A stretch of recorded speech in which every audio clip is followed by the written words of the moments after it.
mas o diabo estava ceifando o trabalho da igreja. E os nossos presídios hoje estão cheios de filhos de Deus. Os centros de reabilitação hoje estão cheios de filhos de servos de Deus, que estão aí agora ajoelhados, pedindo a Deus, movendo esse resgate poderoso que nós conhecemos um dia, seja em que nível for, é o mesmo. Alguém que nasce num lar cristão, como eu nasci, um dia tive um encontro especial com o Senhor Jesus. Esse mesmo encontro especial é o que acontece na vida de qualquer um que tenha sido mais promíscuo, mais perverso. É o mesmo encontro, é a mesma graça. É essa graça que me resgatou sem eu tive o privilégio de me manter, nessa, como servo de Deus, eu comia pãozinho da ceia, o resto do suquinho era eu que tomava. Então, mas eu tive uma experiência fantástica com o Senhor Jesus e admito e creio que o Senhor também dá essa mesma experiência para homens que estão lá em outras situações. Isso foi o começo de tudo. Eu estou muito bem regulado aqui pelo cronômetro, tá certo? Mas eu quero deixar esse testemunho diante dos irmãos. Eu gostaria de chamar especialmente aqui o Dajarilson. Assim, como nós temos pouquíssimo tempo, agora é menos de 25 minutos, eu gostaria que você falasse em 2 minutos. Por que eu escolhi Dajarilson para a gente perceber aqui? Dajarilson, ele tem uma experiência de uma escuridão, E ele vai contar aqui em 2 minutos, que eu sei que ele é forte. Saudade, amada igreja, com a paz do Senhor. Amém. Bom estar aqui, serei breve no meu testemunho. Vou resumir rapidinho. Meu nome é Dajarilson da Silva, moro no Recanto das Emas, sou filho de pais separados. No ano passado, completamente no ano passado, o ano inteiro, eu tive uma experiência de escuridão, como o pastor mesmo acabou de falar. Que experiência foi essa? Eu vim de uma família que foi desestruturada pela bebida. Uma família que com o tempo foi se desintegrando, com pais, como eu posso falar? O pecado entrou na minha casa, de certa forma entrou na minha casa e fez com que, através da bebida, toda a família se desestruturasse. Aconteceu que, quando meu pai se separou da minha mãe, ficou só eu e meus irmãos. E com isso, como é necessário o pai na família, pois o pai é aquele que coloca o filho para andar em linha reta, e a mãe é aquela que consola. Por muitas vezes é assim. E sendo meu pai na minha casa, acabou que tudo desandou. Desandou de certa forma que eu fui para um mundo em que nenhum pai quer que o filho vá. Acabou que eu fui para o mundo das drogas, indo para um caminho de perdição. Isso sem antes faltar luz na minha casa. É aí que dá o tempo da escuridão. Eu fui para as drogas, meus irmãos também desandaram, só que não tanto quanto eu. Acabou que, com o tempo, muitas vezes eu me culpei disso. Foi difícil eu aceitar, foi difícil eu deixar essa culpa de lado, mas com o tempo eu acabei não ajudando na minha casa. Não porque eu não queria ajudar, mas porque o pecado em mim era tão grande, tão forte, que me cegava. Me cegava a tal ponto de eu não ajudar na minha casa, a tal ponto de eu ser egoísta, pensar somente em mim. E com isso, a minha mãe trabalhava muito. Trabalhava, porque ela não trabalha mais. Ela trabalhava muito para sustentar eu e meus 2 irmãos. E com isso foi acumulando as contas. A conta de água, a conta de luz. E com o tempo veio o corte.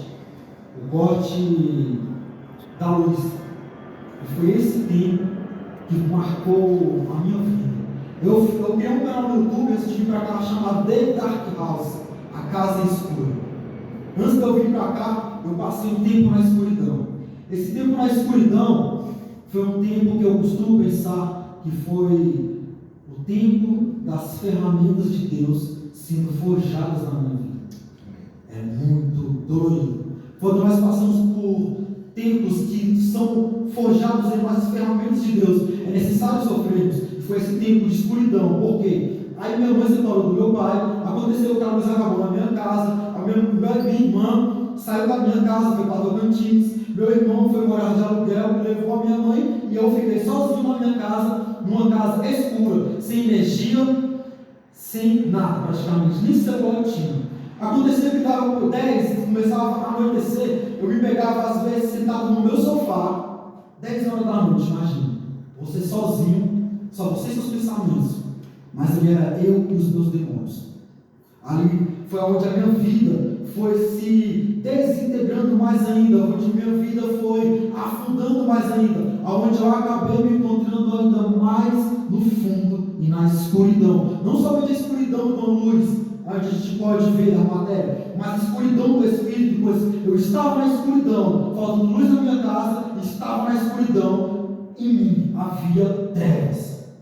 E com o tempo isso foi me levando mais para o fundo, e eu não usava crack. Foi aí que eu comecei a usar o crack.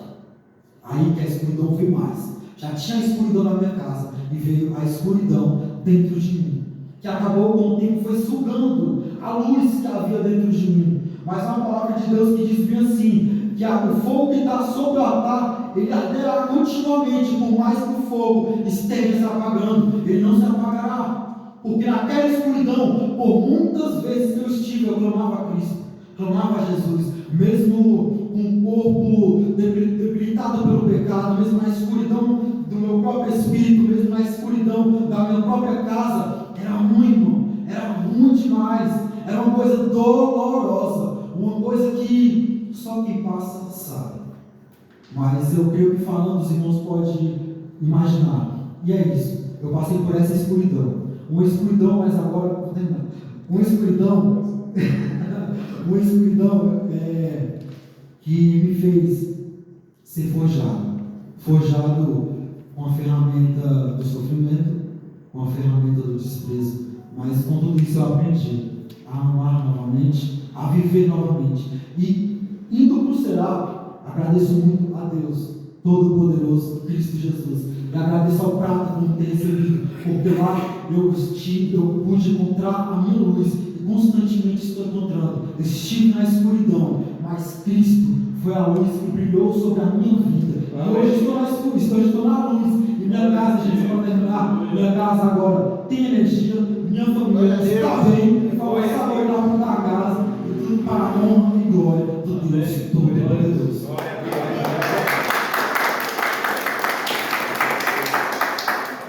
Ele contou o testemunho dele, quando ligaram a luz, que foram ligar, ele já estava no cenário, né?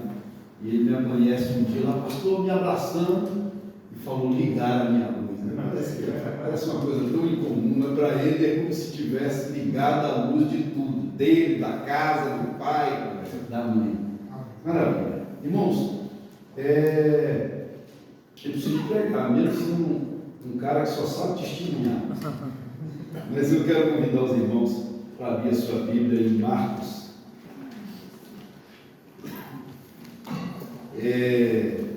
Quando eu falei de pessoas habilidosas, é uma coisa preocupante.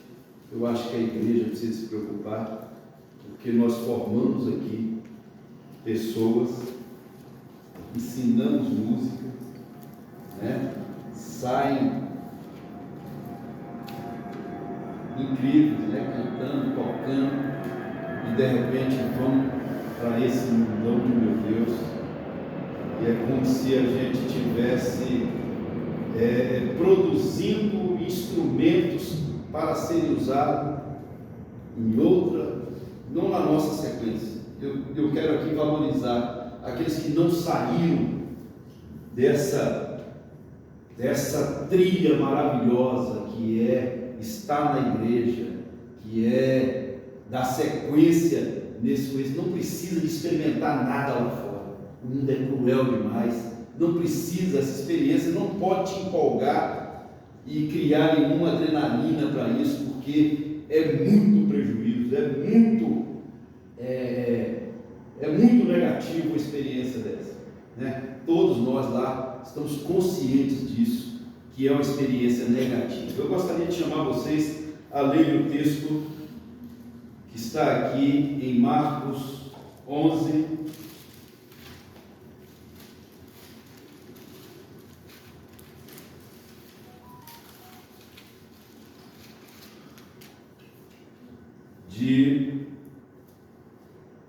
o sermão caiu, moço.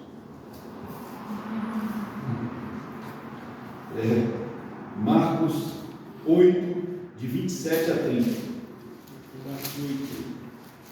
O que diz os homens que eu sou?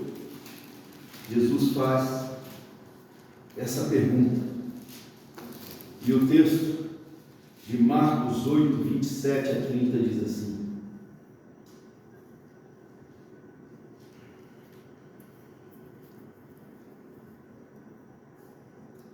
e aqueles homens ficaram. É 8, 27 a 30. Será que é isso mesmo? É isso mesmo. Não é Mateus não, pastor? Não, Mateus é o que você vai ler daqui a pouco. 27 a 30. Diz assim: e aqueles homens ficaram admirados, dizendo: quem é este que até os ventos... Eu não estou em Mateus, estou em Mateus, né? Que coisa. Então Jesus e os seus discípulos foram para as aldeias de Cesareia de Filipe. No caminho perguntou-lhes: quem os outros dizem que eu sou? Os discípulos responderam: uns dizem que é João Batista, outros dizem que é Elias, e ainda outros dizem que é um dos profetas. Então Jesus perguntou: e vocês, quem dizem que eu sou? Respondendo Pedro lhe disse: o Senhor é o Cristo. Então Jesus os advertiu de que a ninguém dissessem tal coisa. Todos nós conhecemos a opinião pública, né? Não sei se Jesus preferiu perguntar para os seus discípulos para que eles trouxessem uma opinião pública, mas eu imagino que em outros textos vai dizer que ele estava a caminho de Cesareia, Filipe, né, de Cesareia, e eu imagino, a minha imaginação me faz entender que Jesus falou: chega aí, Pedrão, no caminho. Fala assim: Pedrão, o que os homens dizem, estão falando aí de mim, ao meu respeito? E aí Pedro, uns falam que o Senhor é Elias, a encarnação de Elias, outros falam que você é um profeta, Jeremias, tem outro texto que diz isso, e outros dizem que você tem falado três teorias aqui. Ó. Os discípulos responderam: uns dizem que é João Batista, outros dizem que é Elias, e ainda outros dizem que é um profeta. E Jesus, como se não desse a menor importância a essa consulta, a essa opinião pública, ele fala assim: Pedro, chega aí. E você, Pedro, o que você fala? O que você fala? E Pedro então fala que tu és o Cristo, o Filho do Deus vivo. Foi a essa resposta que Jesus deu total importância. A opinião pública muitas vezes nos leva a formar opiniões, conceitos, né, que não reproduz a verdade. A opinião pública é a expressão da participação popular, né? É uma expressão. E nós agora, no nosso tempo, nós estamos vendo aí a opinião pública se valer de fake, de mentira, e constrói opiniões em cima de mentira. Jesus não deu a menor importância, porque ele já sabia disso. Lá em outro texto, em Mateus 11, 19, os próprios discípulos, o próprio Jesus entendeu que falavam outras coisas dele, também. A opinião pública falava outra coisa dele. Olha, João Batista, o texto começa dizendo assim: João Batista não come, jejua, e vocês falam que ele é endemoniado. Eu como, bebo, visito a casa de cobradores, e vocês falam que eu sou um beberrão e um glutão. Jesus já entendia essa questão de opinião pública, que não estava formando uma verdadeira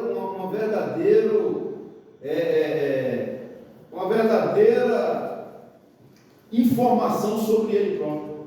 Jesus não deu a menor importância para essa opinião, porque ela é vazia. Ela é vazia. Naquele caso, as opiniões eram vazias.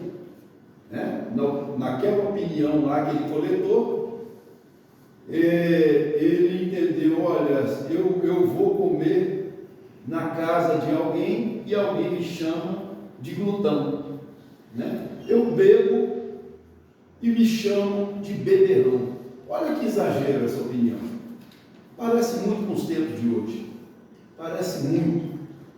É muito comum a gente ouvir por aí que a opinião pública, ela pressiona a decisão do governo, por exemplo, pressiona a decisão de algum outro grupo. Eu não sei se eu tive um sobrinho formado agora recentemente, e o TCC dele foi em cima da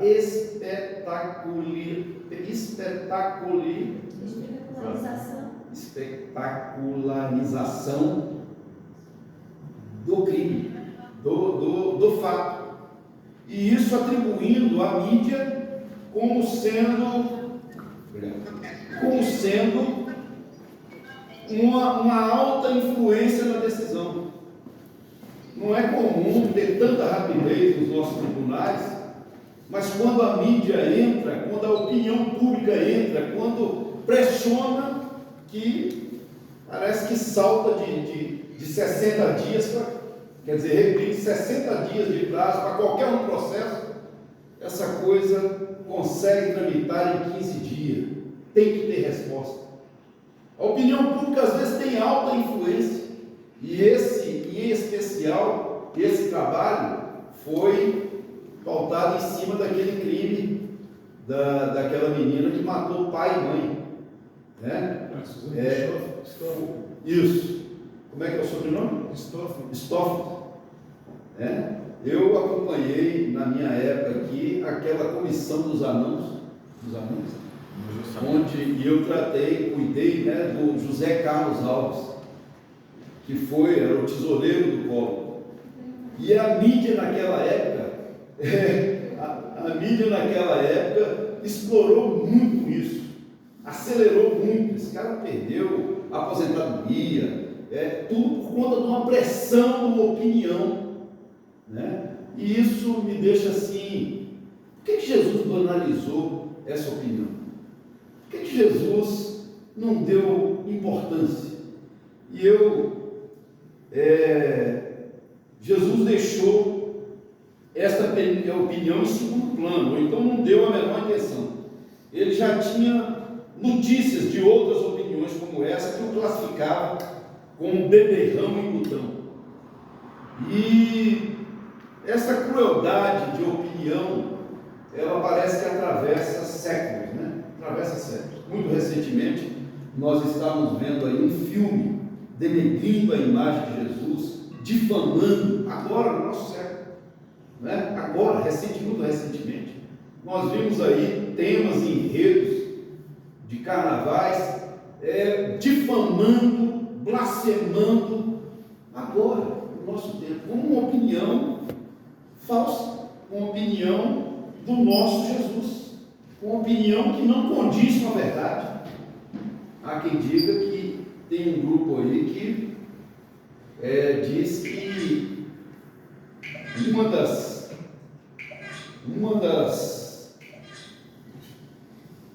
problemas da tecnologia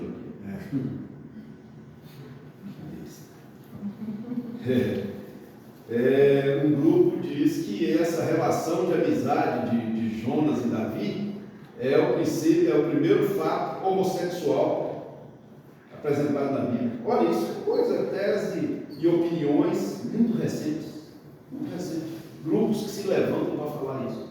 Eu estou alencando essa questão da opinião pública, porque Jesus não deu a menor importância.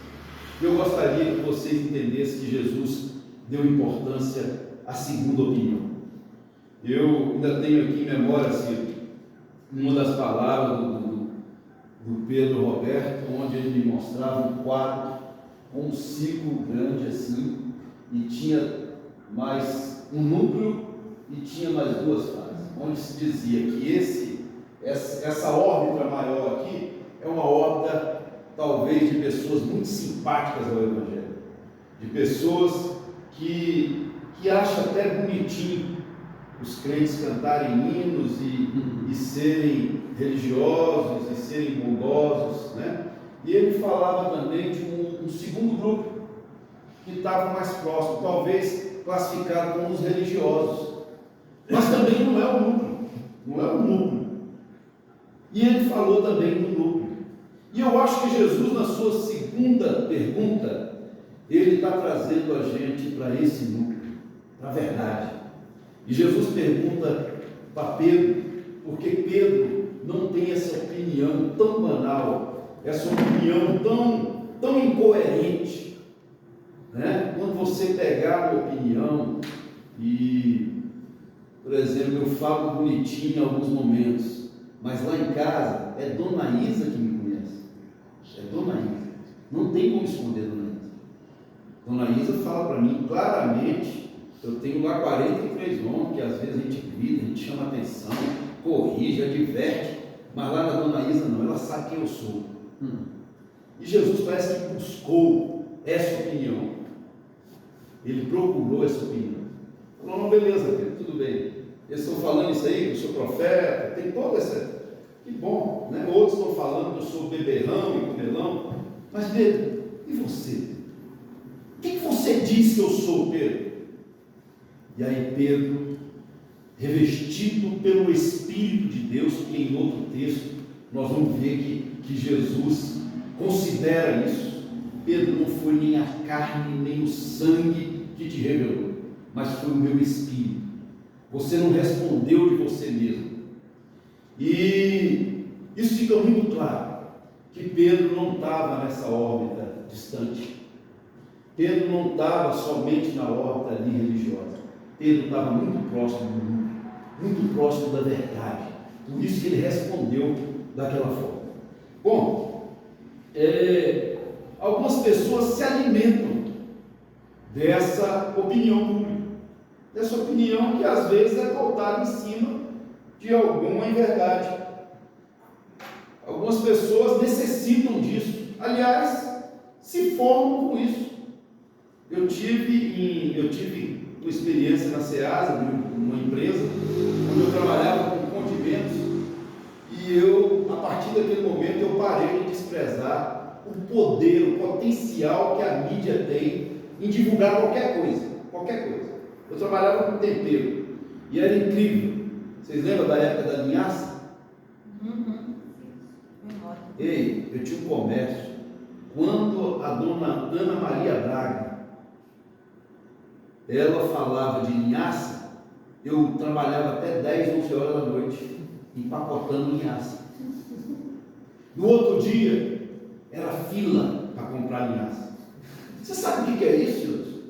Que influência é essa? Eu estou falando até de uma coisa boa, tá certo? Eu comi linhaça doidado. Até hoje eu como linhaça. Acho que essa semana eu comi linhaça. Eu deixo ela virar uma lapinha lá e bom. Mas estão percebendo que influência é essa? Que poder é esse? E se tratando de uma coisa mais maléfica ainda? Eu achava incrível. Eu vendia lá o açafrão. O açafrão é o pólen, né, do açafrão, aquele cabelinho do açafrão. Aquilo lá era 500 e poucos reais o quilo. Quando essa senhora falava no programa dela, Ei, eu vendi o meu safão todo. Aquilo lá era estoque para perder validade. Eu vendi o meu safão todo. Olha que poder de influência, senhores. Tem pessoas que se retroalimentam de opiniões. Talvez uma opinião vazia, uma opinião longe do núcleo, numa horta completamente diferente, distante de Deus, distante do Senhor Jesus, distante daquilo que o Senhor quer para a sua igreja e para nós individualmente. Essa experiência me fez eu ganhar algum dinheiro, porque é fatality. Talvez você não se deixe influenciar, você já esteja vacinado, mas tem muita gente se conduzindo por isso.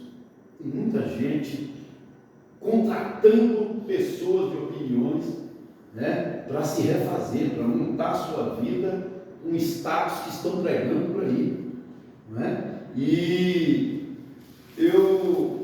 isso não foi esse tema não foi assim, nada por um acaso. Eu não gosto de repetir sermão, aliás, raríssimas vezes. E eu me programei para repetir um sermão aqui.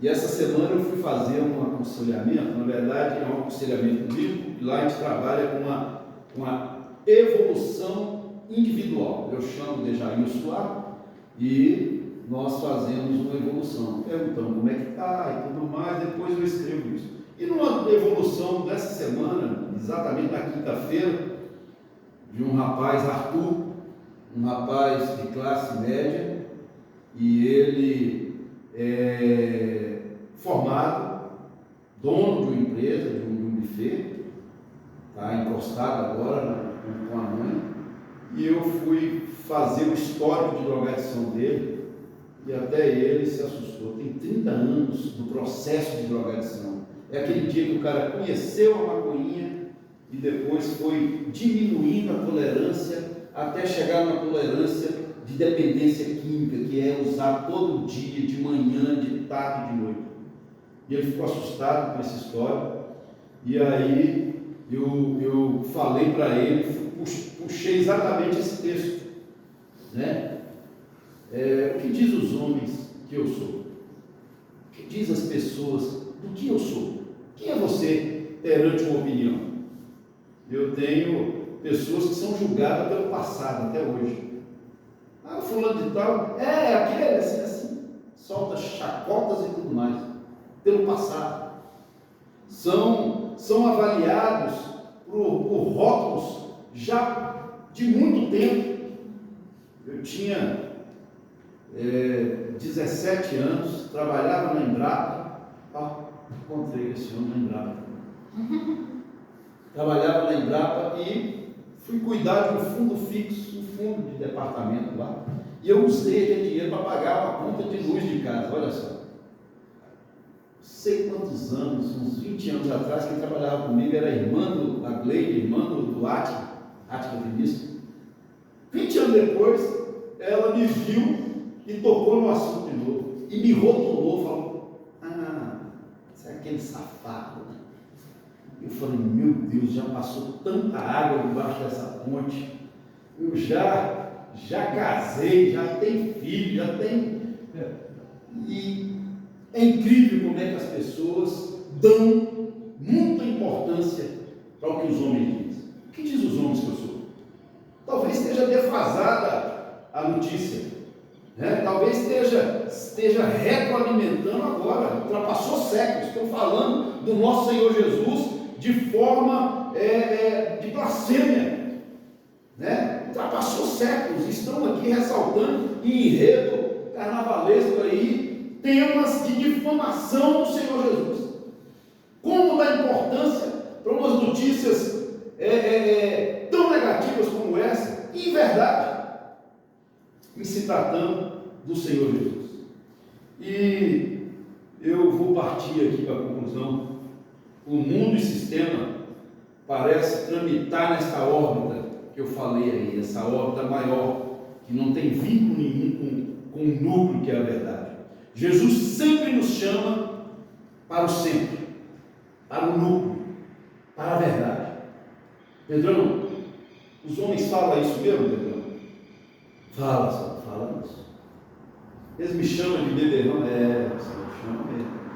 O senhor entra na casa de cobrador de imposto, esses caras são time ruim, não dá para entrar ali não, Jesus. Você vai ficar mal falado, difamado. É mesmo, Pedrão?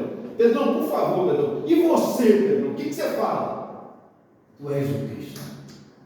Tu és o Cristo, o Filho do Deus vivo. Amém. Glória a Deus. Glória a Deus. Ali o assunto de Jesus tem um teor espiritual. Jesus não fala de forma banal. Quando ele falou com Pedro, e aí eu peço que o Dejailson leia Lucas 7,34, pode ler 33 e 34, o Dejailson, me ajuda nisso daí, que eu fecho aqui com a conclusão. Ok. João Batista jejua e não bebe vinho. E vocês dizem, ele está dominado por um demônio. O filho do homem é comilão e beberrão, é amigo dos cobradores de imposto e de outras pessoas de má fama. Mas aqueles que aceitam a sabedoria de Deus mostram que ela é verdadeira. A sabedoria de Deus mostra que é verdadeira. Pode ler o segundo texto aí de Mateus 11:19, para a gente fechar aqui a conclusão. O filho do homem come e bebe, e todos dizem, vejam, este homem é comilão e beberrão, é amigo dos cobradores de imposto e de outras pessoas de má fama. Porém, ele é pelos seus resultados que a sabedoria de Deus mostra que é verdadeira. Eu pedi para Dejailson ler isso aí. Nós estamos lendo aqui o relato do mesmo texto em Lucas e em Mateus, porque tem detalhes especiais.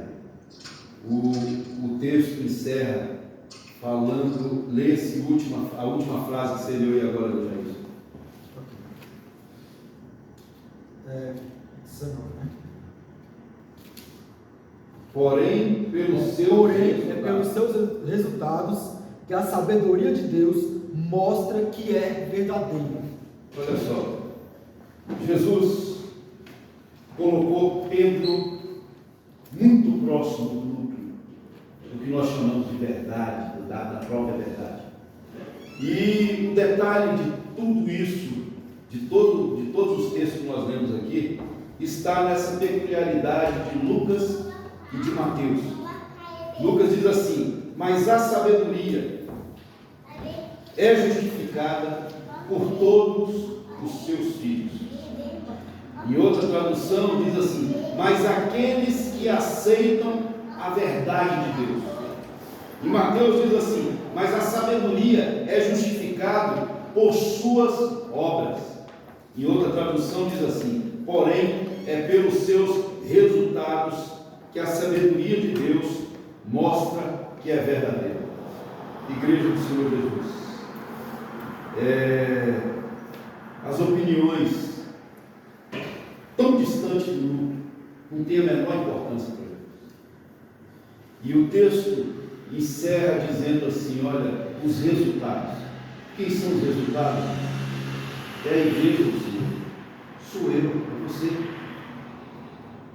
Pela vida, pelo aquilo que a gente conhece, pela verdade, nós somos o resultado do Senhor Jesus. Amém. Nós somos o núcleo da verdade do Senhor Jesus. Porque em nós está, na igreja do Senhor Jesus, está a expressão que Jesus utilizou. Olha os resultados.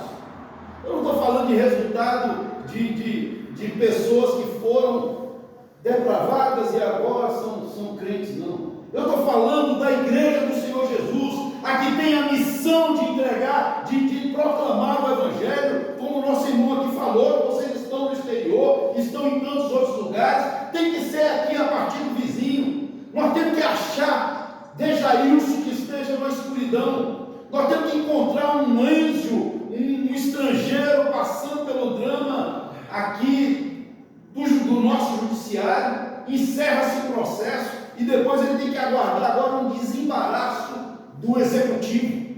É mais uma pena. Como Conte-se 2 anos no judiciário e espera-se um desembaraço de 3 ou 4 anos. Nós temos lá um haitiano e temos o êxodo também. Nós precisamos de encontrar pessoas que estão saindo dos nossos teclados e pianos e indo para o mundão. Nós precisamos de impedir isso, porque Jesus também, logo depois desse texto, diz assim: contra essa igreja não há nada. Não há nada. Essa é a igreja que o Senhor Jesus arregimentou.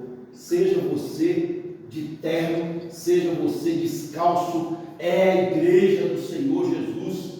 E na nossa experiência ali de centro de reabilitação, nós estamos vendo que é um exército sim do Senhor Jesus, um exército que passou por diversidades aí de experiência, mas que estão, eu vejo declarações sendo renovadas. As nossas declarações que nós falamos sem sair da igreja, esses caras estão repetindo: olha, eu vou pregar o Evangelho, eu vou levar o Evangelho na boca, eu vou sim convencer aquele meu amigo que ainda está lá, eu vou trazê-lo para cá, para que ele tenha uma experiência. Eu não falei para vocês, mas nós somos uma comunidade terapêutica legalmente constituída. Falando, deveria até falar, não falei de propósito, porque vocês poderiam imaginar, alguém poderia imaginar que eu estaria falando por conta da reportagem da Rede Globo. Mas aí está um nítido exemplo. Domingo passado, editou uma reportagem criticando as comunidades terapêuticas. Pesquisaram 5 e colocaram na mesma vala 1.200 e não sei quantas comunidades terapêuticas.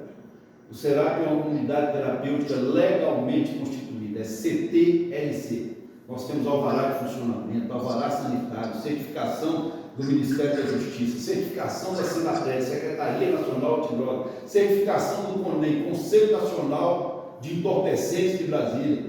Nós temos parceria de fé pública com CAPS AD3 de Lusiana, CAPS AD2, que é de doença mental, o CRAS, o CREAS. Então, assim, é só para entender que, às vezes, as opiniões nos distanciam do núcleo. E, lamentavelmente, foi editado essa reportagem. O direito de resposta deve estar acontecendo agora, nesse momento, lá no Fantástico. E eu quero agradecer aos irmãos. Espero que vocês tenham sido edificados em algum momento. Eu peço mesmo que Paulo pediu, não me deixe falar com palavras persuasivas, mas com palavras do Espírito, que possa promover na igreja do Senhor Jesus o crescimento espiritual. Lá eu faço o apelo para o cara sair da prática do pecado, mas é o mesmo apelo, é o apelo de que ele assuma o papel da igreja.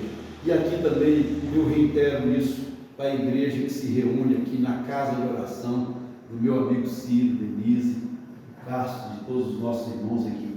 Ei, a igreja foi confiada à igreja. E vós, o que dizeis que eu sou? E aí Jesus responde: é as evidências, é os fatos, e vocês são os fatos e as evidências que o Senhor Jesus tem promovido em todos os lugares. Muito obrigado, Deus abençoe. Amém, glória a Deus. Glória a Deus. 5 minutinhos, irmão.